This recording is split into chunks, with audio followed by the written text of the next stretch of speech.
아파트 알아보면 1층과 탑층이 보통 저렴한데요. 예산은 빠듯한데 그 아파트 꼭 투자하고 싶거나 살고 싶은 분들은 그 층수가 눈에 들어올 겁니다. 근데 1층과 탑층 사는 거 불편해서 전세 놓거나 매도할 때 잘 안 돼서 사면 큰일 난다는 사람도 있고, 소유가 있어서 별 문제가 없다고 하는 사람도 있는데요. 이렇게 말이 다르다 보니까 1층과 탑층을 사도 될지 말지 정말 고민되실 겁니다. 이런 분들을 위해 준비했습니다. 절대 사면 안 되는 1층과 탑층, 저희 특징과 매수 기준 알려드릴 테니까요. 영상 끝까지 집중하시면 잘못 사서 평생 후회할 일은 없을 겁니다.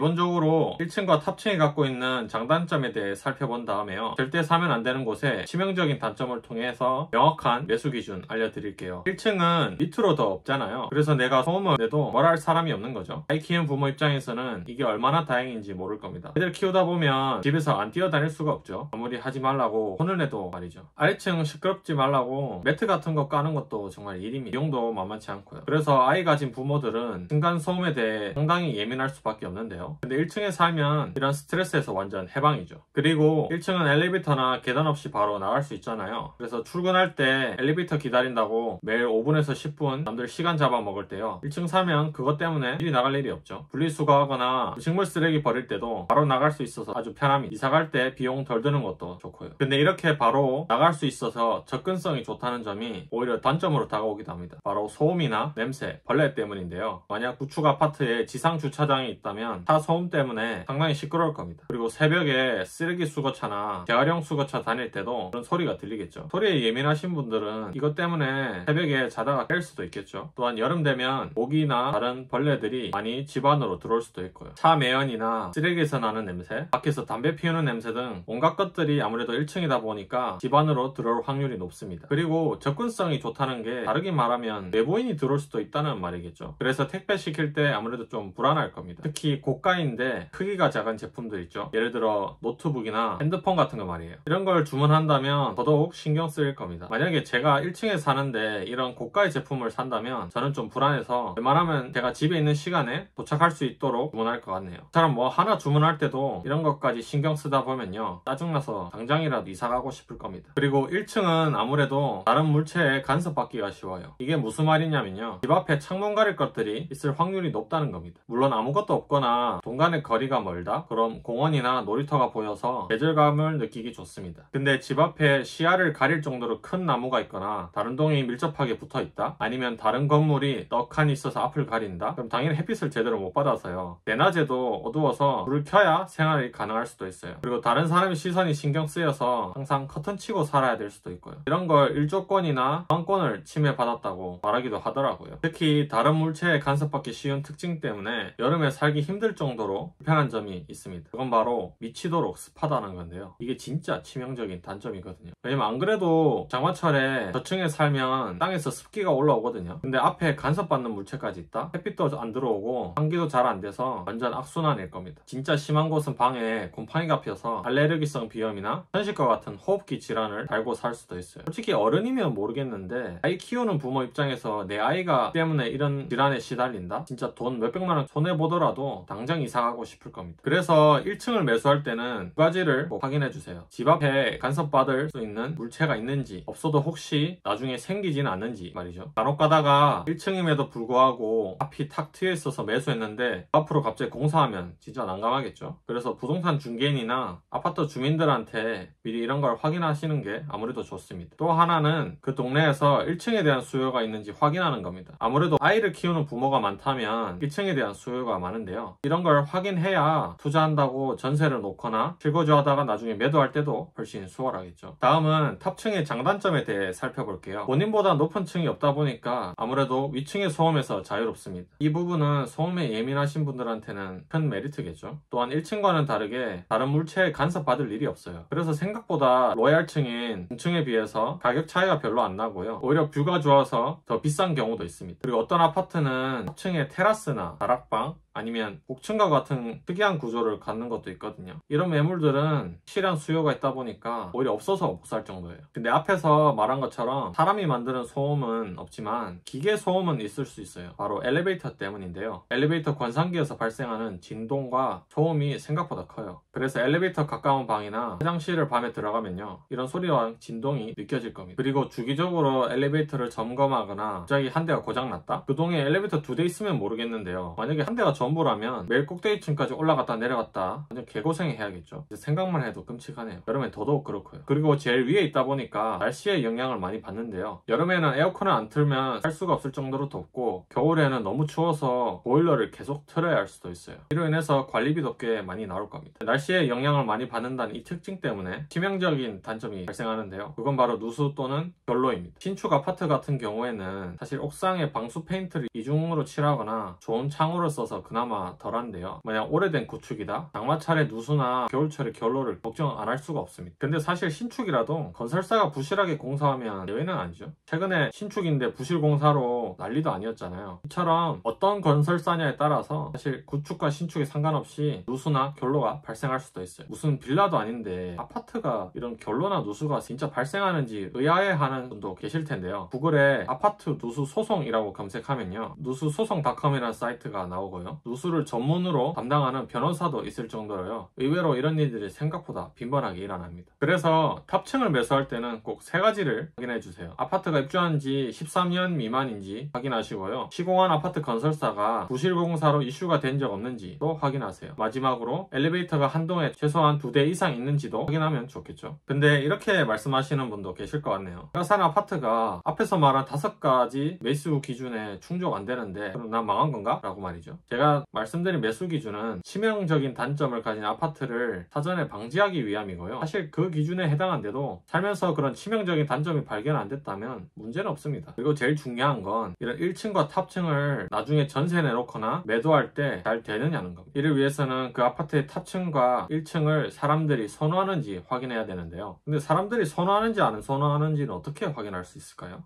일일이 사람들한테 물어봐야 되는 걸까요? 사실 그럴 필요 없이 네이버 부동산에 있는 실거래가 내역과 그래프를 확인하면 됩니다. 거래량만큼 사람들이 선호하는지 선호 안 하는지 확인할 수 있는 확실한 지표는 아마 없을 겁니다. 그래서 실거래가 내역과 그래프를 확인해서 1층과 탑층이 중층에 비해 거래가 안 되는 걸 감안하더라도 너무 거래가 없다? 그럼 거기에 거주하고 싶은 사람들이 거의 없다고 봐야 되겠죠. 그래서 웬만하면 그런 곳들은 하지 않는 걸 추천드립니다. 아무리 가격이 저렴해도 말이죠. 솔직히 저렴하면 뭐합니까? 나중에 팔 때도 싸게 내놓아야 겨우 팔릴 텐데 말이죠. 그리고 중층이랑 비슷하게 1층과 탑층이 거래량이 꽤 된다? 그럼 큰 걱정 없이 매수하시면 되겠습니다.